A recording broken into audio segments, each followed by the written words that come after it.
So I just wanted to introduce myself. I'm Angela Benczik, and I work for General Motors, and I work in finance.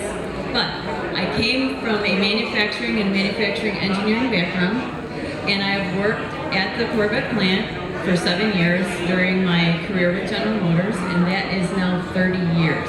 So I've had the opportunity to work on parts and components, but most importantly, on the vehicle itself.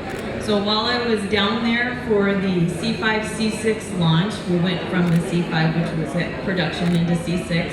That's when I met my husband, Josh. So we've had the opportunity then to go down in the last few years to support the Stingray and the new Corvette launch. And that was exciting for us as well. And with that then, I'd like to have Josh come in and introduce himself as well. So this is Josh Holder. Thanks, Angela. Again, my name is Josh Holder. I'm the Program Engineering Manager for Corvette.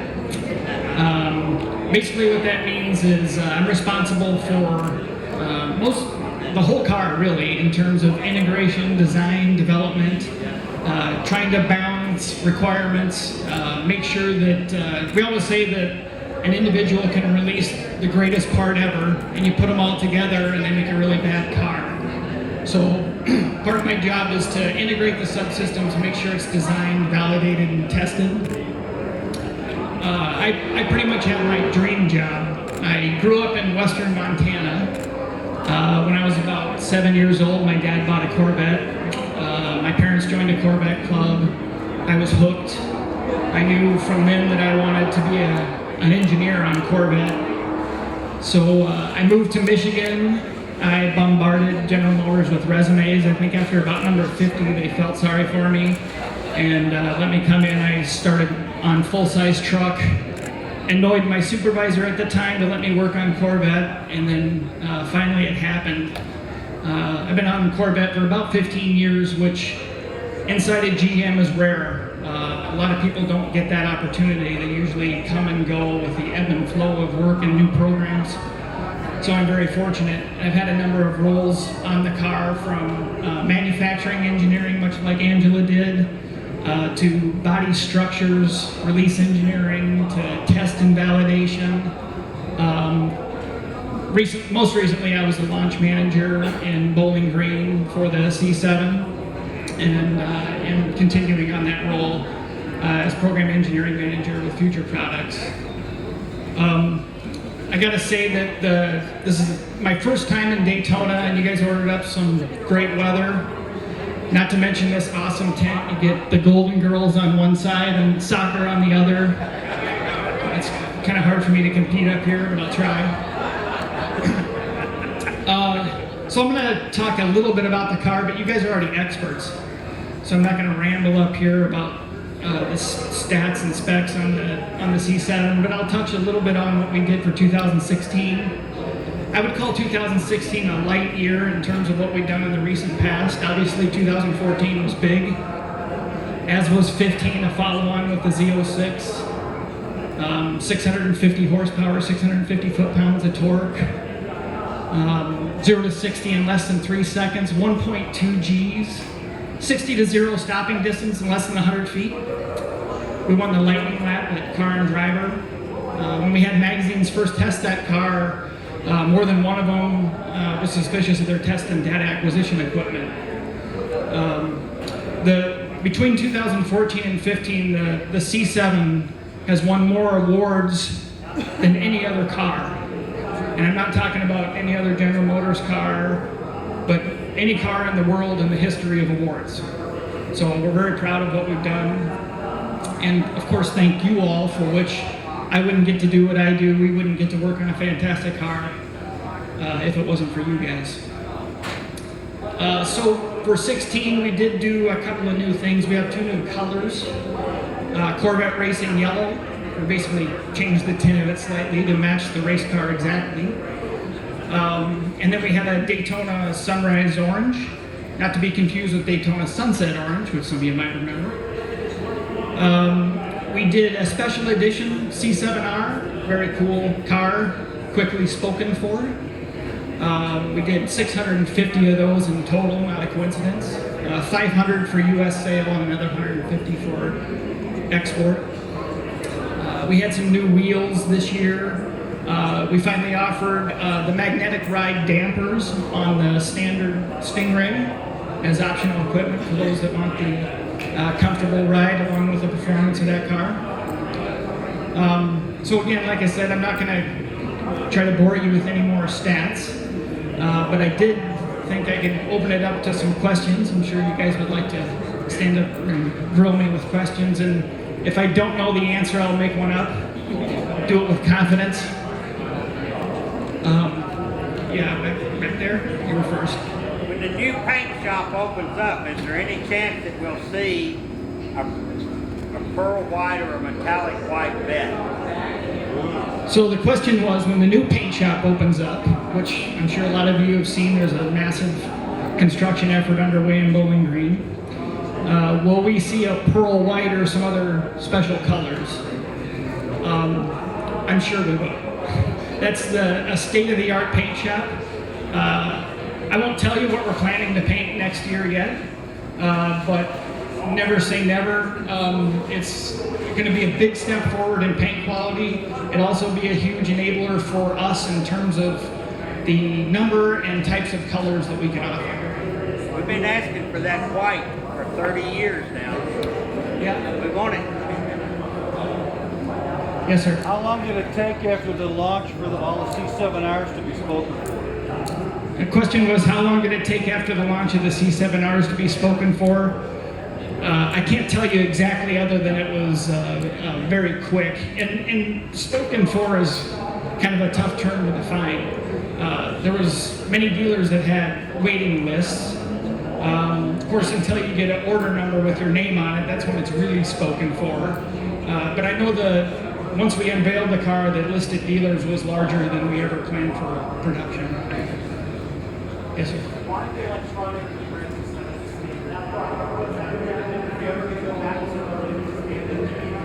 Okay, so the question was, why the electronic e-brake instead of the standard e-brake? And are we ever going to go back to standard? And I would tell you no. At least I don't foresee us doing that. The big reason we did it, there's a couple, but the biggest one is freeing up space on the console. The handle and the mechanism behind it require a lot of structure to pull and actuate the brake, and as a consequence that takes up console storage space. We knew we wanted to maximize interior comfort and storage in the new car, and as the industry moves to electronic parking brake, we felt it was the right time for us to do that.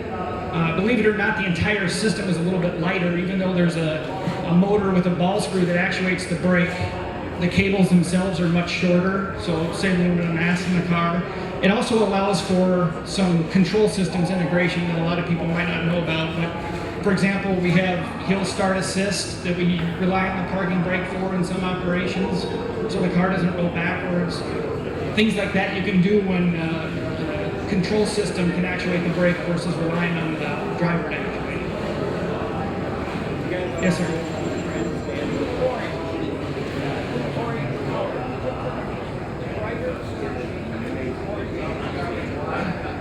The question was, is the new orange going to be brighter? No. So you remember the Inferno orange? I would consider that a brighter orange. It's not, it's more like maybe sweatshirt in front of you, yes. Yeah, a little closer to that. Yes, sir. When are we going to get mid-engine? When are we going to get mid-engine? We've been building mid-engine Corvettes for a long time. I think Zora was approached in '54. We built a bunch of Zervs, Chevrolet engineering research vehicles. In fact, I got to sit in one and start it once.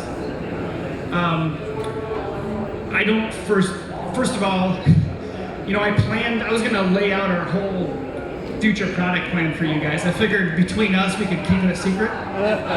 But then I saw Keith there with the camera. I'm just not, I could tell you more about future product, but I'd have to live in your basement. I don't know if you have room. How about the Grand Sport?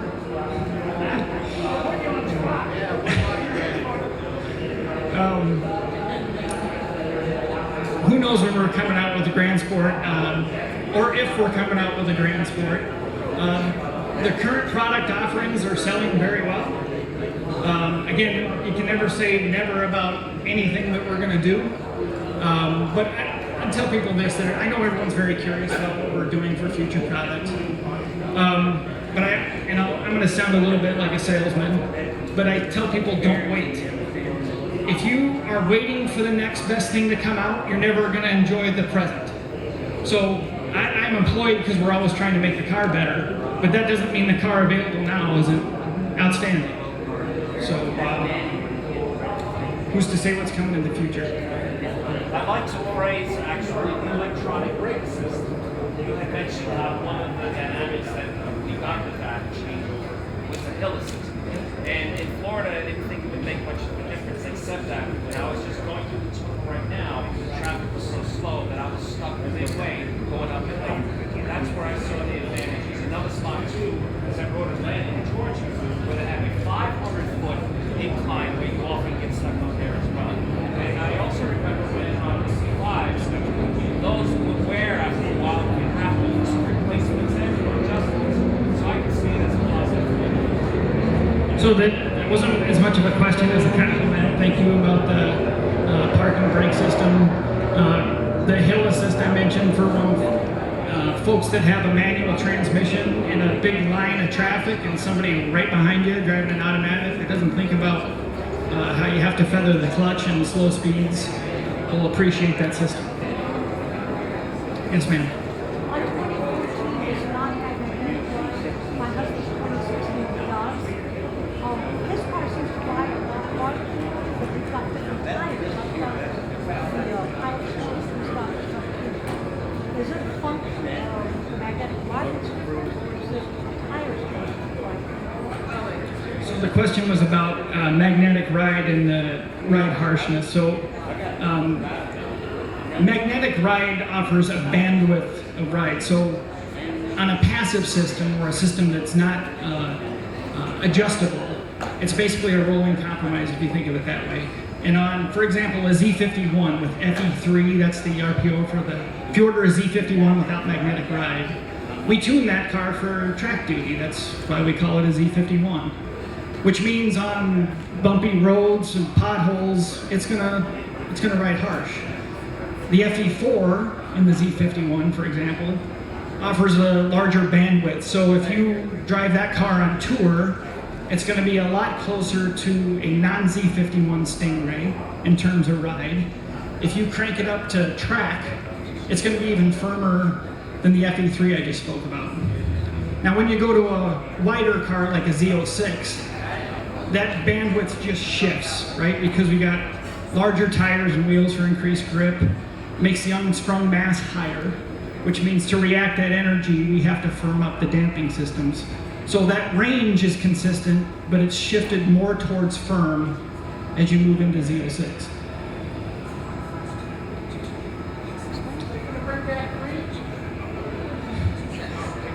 Are we going to bring back green? That was the question. I would bet someday we bring back green.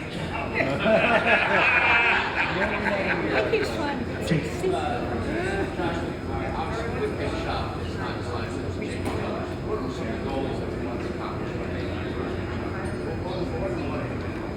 So Jake's question was, what were some of the goals in the paint shop besides just enabling more colors and changing paint?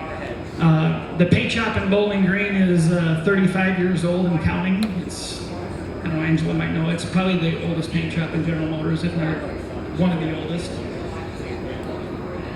On likely the worst car you would want the oldest paint shop on. It's the car that everybody cares what their paint looks like. They look at it, they wash it by hand, they polish it. It's part of owning a Corvette. So it was time, long overdue. Paint shops are a huge investment, and they're a pretty massive undertaking with environmental regulations. It takes many, many, many man hours of permits and lobbying, requirements to improve emissions. And in fact, the paint shop at Bowling Green would have required remediation for that reason eventually anyway. So that was one, but just because of the age we know that we need to take a step forward in paint quality. And so we've done a lot of work to improve it. In fact, if you look just since we launched the 7th generation of Corvette, cars coming off the line now, you'll notice a big improvement. But we know we need to work harder, and we've promised you guys and customers that we're always trying to improve, and this is another example of that. So we think this new paint shop won't last another 30 years, I don't know, but it's certainly a step into this century for sure. We've been limping along with the equipment we have, and it was time to make a change. Target date of starting, there's another gray area because it's not like we're going to flip a switch and all of a sudden we're going to pop cars out of the paint shop. The plan is a slow acceleration through there. I could give you a date, but it's probably going to be wrong because it depends on how we do with quality, how we ramp up the system. But there's a lot of people working really hard to get that up and going. Any other questions? Yes, sir. Mine isn't a question, it's an object statement of praise for tags and the time that it takes for us tags on the Corvette forum. We have some really pointy questions, and it was a fine job of researching it and getting the right answer, appropriate answer for us. So we appreciate that. I know he's not here, but we should pass that on. Yeah, so the comment was praise for Taj on the Ask Taj section of the forum. I will tell him. He does spend a lot of time trying to answer your questions, the questions of the world that come up on Corvette forum. And some of them are controversial, we'll say that. But he always answers it truthfully and factually, and we think customers appreciate that open communication. Any other questions? Nothing else you guys want to know? We want to know everything, but we're not telling you. Question back there, was that C4 LT5? Are we going to do anything like that ever again? Ever is a long time. So I would, if I said it, never say never, right? So since I can't tell you never, it's hard to say. Again, pressure on CO2 emissions globally are forcing a lot of technology in internal combustion engines. I know a few years ago, especially during the gas crisis, we were all a little bit panicked that we'd still have an internal combustion engine. So technology just continues to improve in that area, and who knows what the future holds, but it's exciting. Yes? So when does the C8 When does the C8 come out? Not for a while. You have plenty of time to enjoy the C7.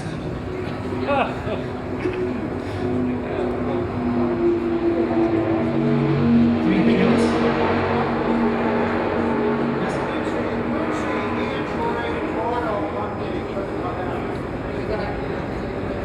The Android Auto. The question was, when is the Android Auto update going to come out? You might know we have Apple's CarPlay now. We started 2016 production with that.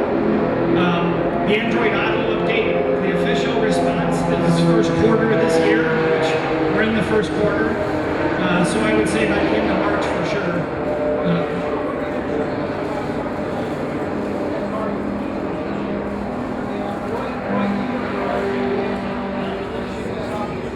What year cars will be able to receive the Android Auto update? It's 2016. That's it. There were hardware changes that go along with that software that don't make at least that part backwards compatible. I'll tell you, I've used both, and I heard a lot from customers, a lot of criticism about the nav system, and everybody has a cell phone that can do it better. I'll find though that when I use CarPlay, I end up eventually switching back to our nav system. I love it for the multimedia convenience, but I've found a new appreciation for even our nav system after using CarPlay for a while. And Android Auto is a little bit better than that, but it's a great system if you rely on your phone and you want that seamless interaction. And Android Auto should be out again, we said first quarter this year. I read on the forum that there is a software update that will give you the additional option memory speeds for manual C7. I asked my dealer about it,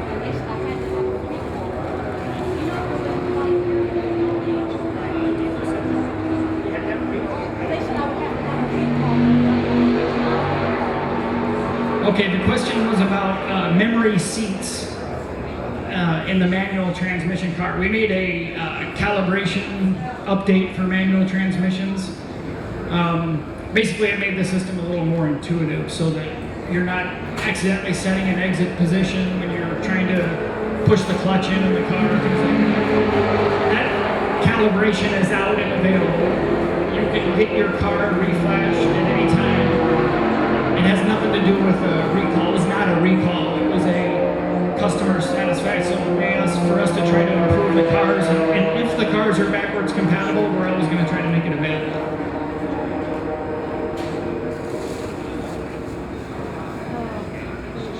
Okay. All right. Angela and I will be around. If you had a question you're afraid to ask publicly, of course, you can grill me on that later, see if they'll tell you something different. Thanks again, everybody. They are the best of the best, and only at the Corvette Corral do you have a chance to meet the folks that are making a difference in your Corvette. So please, Josh is a walking encyclopedia. He doesn't tell you anything, but he's a walking encyclopedia. And thank goodness Angela found him just working away hard, and they were able to get married, and it was a great love story. I'm sure that's all they talk about is C7s, don't you? All right.